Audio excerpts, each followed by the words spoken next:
Ao colocar a mão na maçaneta, Winston viu que tinha deixado o diário aberto sobre a mesa. Abaixo, o grande irmão. Estava escrito nele todo, em letras grandes, quase o suficiente para serem lidas desde o lado oposto da sala. Foi uma atitude estúpida demais. Porém, ele percebeu, mesmo em pânico, que não quisera borrar o papel creme, fechando o caderno enquanto a tinta estava úmida. Respirou fundo e abriu a porta.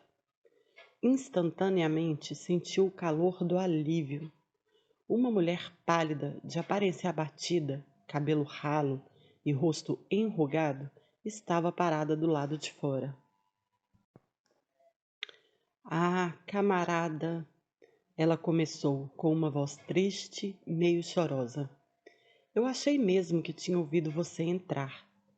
Acha que poderia vir dar uma espiada na nossa pia da cozinha? Está entupida e... Era a senhora Parsons, a esposa de um vizinho do mesmo andar.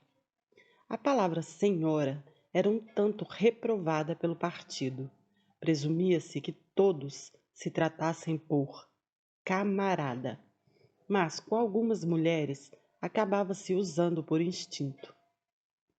Tratava-se de uma mulher por volta dos 30 anos, mas que aparentava bem mais. Tinha-se a impressão de haver poeira nos vincos de seu rosto. Winston a acompanhou pelo corredor. Esses serviços amadores de concerto eram uma irritação quase diária. As mansões Vitória constituíam-se de apartamentos velhos, construídos nos anos 1930 ou por essa época, e estavam caindo aos pedaços. Lascas de gesso se desprendiam constantemente dos tetos e das paredes. O encanamento estourava sempre que congelava. O telhado pingava quando havia neve e o sistema de aquecimento geralmente funcionava pela metade. Isso quando não era cortado por motivos econômicos. Concertos, executando-se os que você pudesse fazer por conta própria, precisavam ser sancionados por comitês distantes, capazes de atrasar até o concerto de uma janela por 2 anos. Só chamei porque o Tom não está em casa, disse a senhora Parsons. O apartamento dos Parsons era maior do que o do Winston e sombrio de um jeito diferente. Tudo tinha uma aparência combalida, pisoteada, como se o lugar tivesse acabado de ser visitado por algum animal grande e violento. Indumentária esportiva, tacos de hóquei, luvas de boxe, uma bola de futebol estourada, um par de calções suados e virados do avesso. Se espalhava por todo o piso, e sobre a mesa havia uma pilha de louça suja e um livro de exercícios com orelhas nas páginas. Nas paredes, bandeiras escarlate da Liga Jovem e dos Espiões e um grande cartaz do Grande Irmão. Pairava o cheiro habitual de repolho cozido, comum ao edifício todo, mas atravessando por um fedor mais intenso de suor. Podia-se saber na primeira farejada, embora fosse difícil dizer como, que se tratava do cheiro de uma pessoa ausente naquele momento. Em outro cômodo, alguém com um pente e um pedaço de papel higiênico tentava manter a sintonia da música militar ainda emitida pela teletela. São as crianças, disse a senhora Parsons, lançando um olhar um tanto apreensivo para a porta. Elas ainda não saíram hoje. E é claro... A mulher tinha o costume de interromper as frases pela metade. A pia da cozinha estava cheia quase até a borda de uma água verde, imunda, que fedia até mais do que repolho. Winston Se ajoelhou e examinou a junção do cano em ângulo. Detestava usar as mãos e se curvar, coisas que sempre o faziam tossir. A senhora Parsons observava, sem poder ajudar.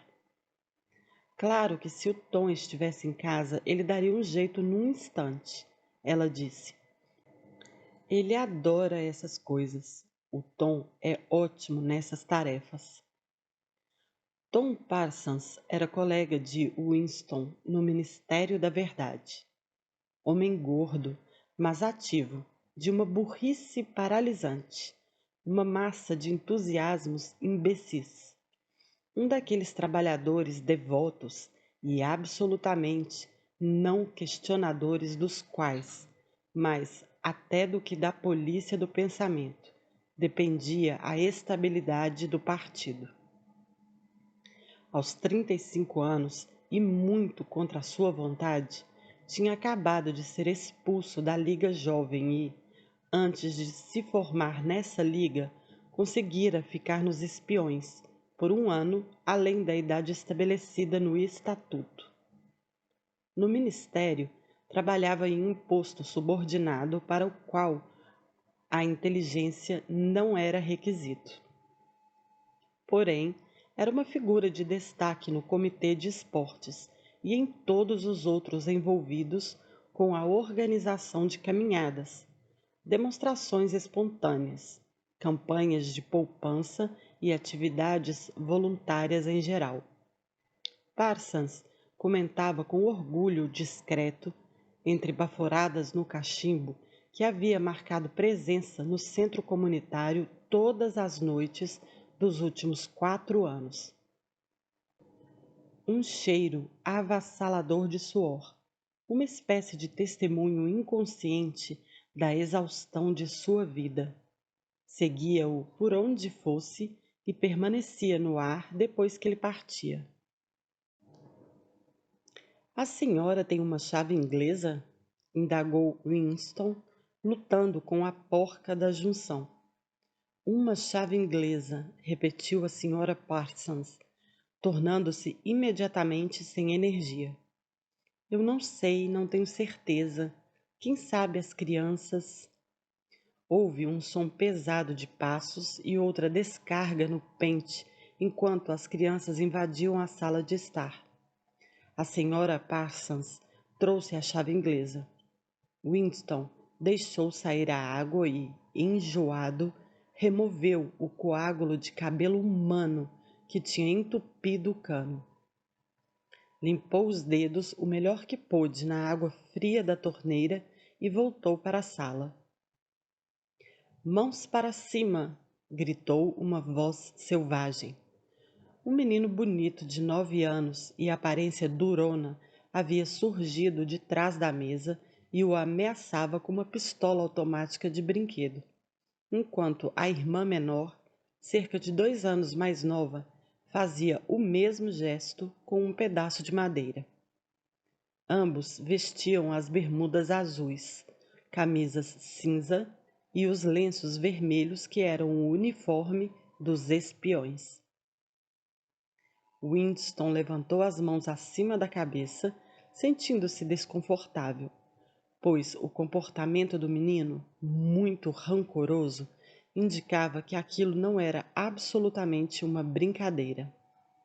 Você é um traidor, o menino gritou. Você é um criminoso do pensamento. Você é um espião eurasiano. Vou atirar em você. Vou vaporizar você. Vou mandar você para as minas de sal. De repente, as 2 crianças começaram a pular em volta de Winston, gritando: traidor e criminoso do pensamento. A menininha imitando o irmão em todos os movimentos. De certa forma, era um pouco assustador, como as brincadeiras dos filhotes de tigre que logo crescem e se tornam devoradores de homens. Havia uma espécie de ferocidade calculista nos olhos do menino, um desejo muito evidente de bater no visitante ou chutá-lo, e uma consciência de ser quase grande o suficiente para fazê-lo. Ainda bem que ele não está segurando uma pistola de verdade, pensou Winston. Os olhos tensos da Sra. Parsons iam e voltavam de Winston para as crianças. Na luz mais forte da sala de estar, ele confirmou que de fato havia poeira nos vincos do rosto dela. Esses dois estão muito agitados, ela falou. Eles se decepcionaram por não poder assistir ao enforcamento. Foi isso. Estou muito ocupada para levá-los, e o Tom não vai voltar do trabalho a tempo. Por que não podemos ver o enforcamento? Rugiu o menino em voz alta. Queremos ver o enforcamento. Queremos ver o enforcamento, cantou a menininha, ainda saltitando ao redor. Winston se lembrou de que alguns prisioneiros eurasianos, condenados por crimes de guerra, seriam enforcados no parque à noite. Isso acontecia cerca de uma vez por mês e era um espetáculo popular. Crianças sempre exigiam ser levadas para assistir. Ele se despediu da Sra. Parsons e foi para a porta. Mas ainda não tinha dado 6 passos no corredor quando algo o atingiu na nuca, provocando uma explosão agonizante de dor. Era como se fosse espetado por um cabo em brasa. Girou-se bem a tempo de ver a Sra. Parsons arrastar o filho de volta para a porta, enquanto o menino guardava uma catapulta no bolso. Goldstein! Berrou o menino enquanto a porta se fechava. No entanto, o que mais espantou Winston foi o olhar de medo impotente no rosto cinzento da mulher.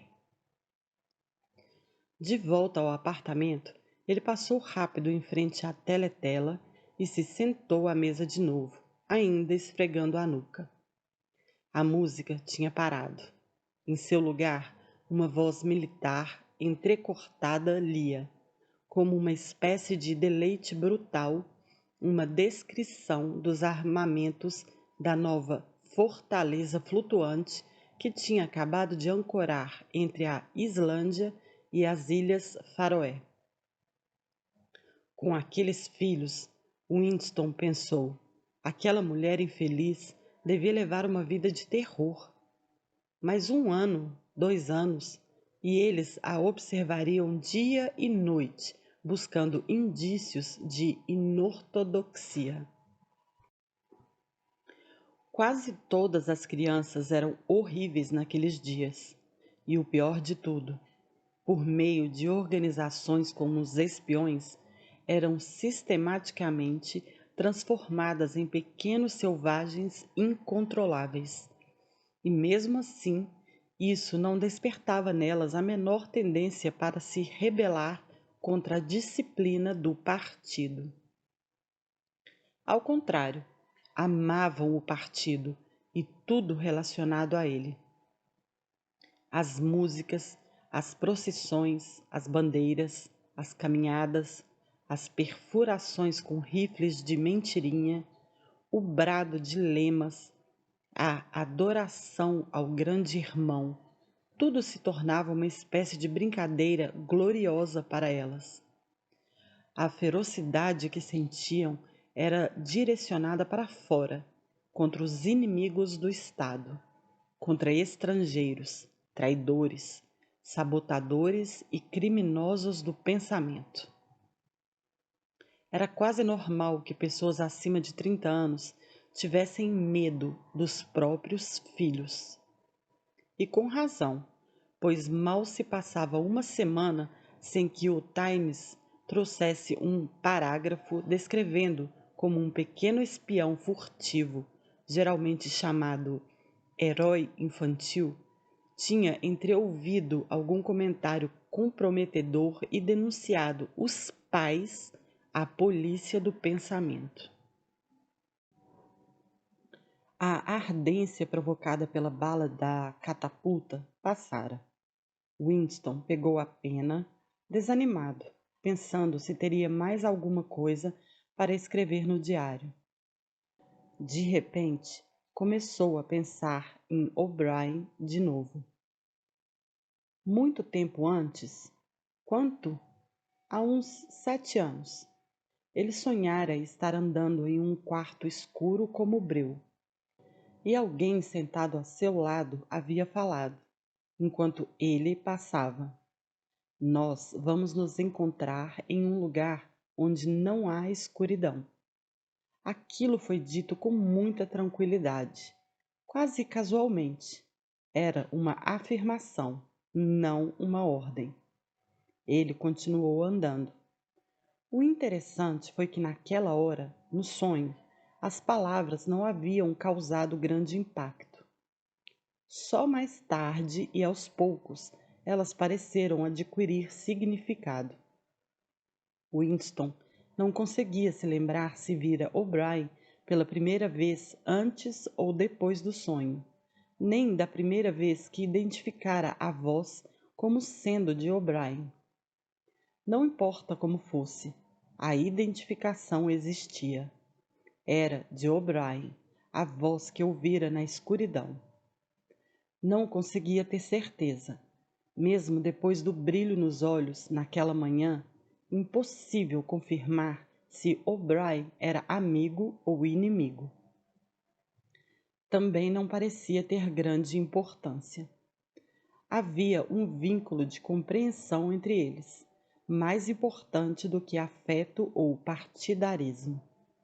Nós vamos nos encontrar em um lugar onde não há escuridão, ele disse. Winston não sabia o que isso significava, apenas que de uma forma ou de outra iria se realizar. A voz da teletela parou. Um toque de trombeta, límpido e bonito, cortou o ar estagnado. A voz continuou, lancinante. Atenção! Sua atenção, por favor. Acabam de chegar notícias do fronte de Balabar. Nossas forças no sul da Índia conquistaram uma vitória gloriosa. Posso dizer que a ação que agora reportamos poderá levar à guerra, em horizonte visível, a seu fim. Eis as notícias. Más notícias a caminho, pensou Winston. E conforme previsto, na sequência de uma descrição sangrenta sobre o aniquilamento de um exército da Eurásia, com imagens chocantes dos mortos e prisioneiros, anunciaram que, a partir da semana seguinte, a ração de chocolate seria reduzida de 30 gramas para 20. Winston arrotou de novo. O efeito do gin estava passando, deixando uma sensação de vazio. A teletela, talvez para celebrar a vitória ou desviar a lembrança do chocolate perdido, começou a tocar. Oceania, esta é para você. Winston deveria ficar em posição de sentido. Entretanto, em sua atual posição, estava invisível para a teletela. Oceania, esta é para você. Deu lugar a uma música mais ligeira. Winston andou até a janela, mantendo-se de costas para a teletela. O dia continuava frio e claro. Em algum lugar ao longe, uma bomba explodiu com um bramido lento, reverberante. Cerca de 20 ou 30 delas caíam sobre Londres atualmente. Mais abaixo na rua, o vento balançava o rasgo do cartaz de um lado para o outro, escondendo e exibindo a palavra Socking. Socking, os princípios sagrados do Socking. Novo idioma, duplo pensar, a mutabilidade do passado. Winston Sentiu como se estivesse vagando nas florestas do fundo do mar, perdido em um mundo monstruoso em que ele próprio era o monstro. Encontrava-se sozinho. O passado estava morto. O futuro era inimaginável. Que certeza teria de que uma única criatura humana viva estava a seu lado? E como saber que o domínio do partido não duraria para sempre? Como resposta, os 3 lemas na fachada branca do Ministério da Verdade voltaram à sua mente. Guerra é paz. Liberdade é escravidão. Ignorância é força. Ele tirou uma moeda de 25 centavos do bolso. Ali também, em tipologia minúscula e nítida, estavam escritos os mesmos lemas. E, na face oposta da moeda, a cabeça do grande irmão. Até em uma moeda os olhos o perseguiam. Em moedas, em selos, em capas de livros, em bandeiras, em cartazes e em maços de cigarros, em todo lugar. Sempre os olhos vigiando e a voz envolvendo você, dormindo ou acordado, trabalhando ou comendo, dentro ou fora de casa, no banho ou na cama, sem escapatória. Nada lhe pertencia, a não ser os poucos centímetros cúbicos dentro do crânio. O sol foi baixando e a miríade de janelas do Ministério da Verdade, sem refletir a luz solar, parecia sombria como as seteiras de uma fortaleza. Seu coração apertou-se diante da enorme forma piramidal. Era forte demais, não poderia ser derrubada. 1000 bombas não a destruiriam. Ele questionou de novo para quem estava escrevendo o diário. Para o futuro, para o passado, para uma época que poderia ser imaginária. E à sua frente se estendia não a morte, mas a aniquilação. O diário seria reduzido a cinzas e ele a vapor. Só a polícia do pensamento leria o que escrevesse antes de o varrerem da existência e da memória. Como fazer um apelo ao futuro quando nenhum traço de você, nem mesmo uma palavra anônima rabiscada em um pedaço de papel, poderia sobreviver fisicamente? A teletela bateu às 14 horas. Ele precisava sair em 10 minutos. Deveria estar de volta ao trabalho antes das 14h30. Curiosamente, o soar das horas pareceu devolver-lhe o ânimo. Ele era um fantasma solitário expressando uma verdade que ninguém jamais ouviria. Mas, enquanto a expressasse, de algum modo obscuro, a continuidade não seria interrompida. Não era se fazendo ouvir, e sim permanecendo lúcido, que você levava adiante a herança humana. Ele voltou à mesa, mergulhou a pena na tinta e escreveu: Ao futuro ou ao passado, para uma época em que o pensamento seja livre, quando os homens forem diferentes uns dos outros e não viverem sozinhos, para uma época em que a verdade exista e o feito não possa ser desfeito, da época da uniformidade, da época da solidão, da época do grande irmão, da época do duplo pensar. Saudações. Já estava morto, refletiu. Parecia-lhe que só naquele instante, quando passara a ser capaz de formular pensamentos, havia dado o passo decisivo. As consequências de cada ato estavam embutidas no ato em si. Então escreveu: Pensamento crime não inclui a morte. Pensamento crime é a morte. Uma vez que se reconhecia como um homem morto, era urgente permanecer vivo tanto quanto possível. 2 dedos de sua mão direita estavam manchados de tinta. Era exatamente o tipo de detalhe que poderia trair você. Algum fanático intrometido do ministério, uma mulher, provavelmente, alguém como a mulher baixinha de cabelo cor de areia ou a de cabelo preto do departamento de ficção. Poderia começar a perguntar por que ele tinha andado escrevendo durante o intervalo do almoço e por que teria usado uma pena e o que teria escrito. Então, fazer uma insinuação no momento adequado. Winston foi ao banheiro e cuidadosamente esfregou a tinta com um sabonete marrom escuro grosseiro que raspava sua pele como lixa e era, portanto, bastante apropriado.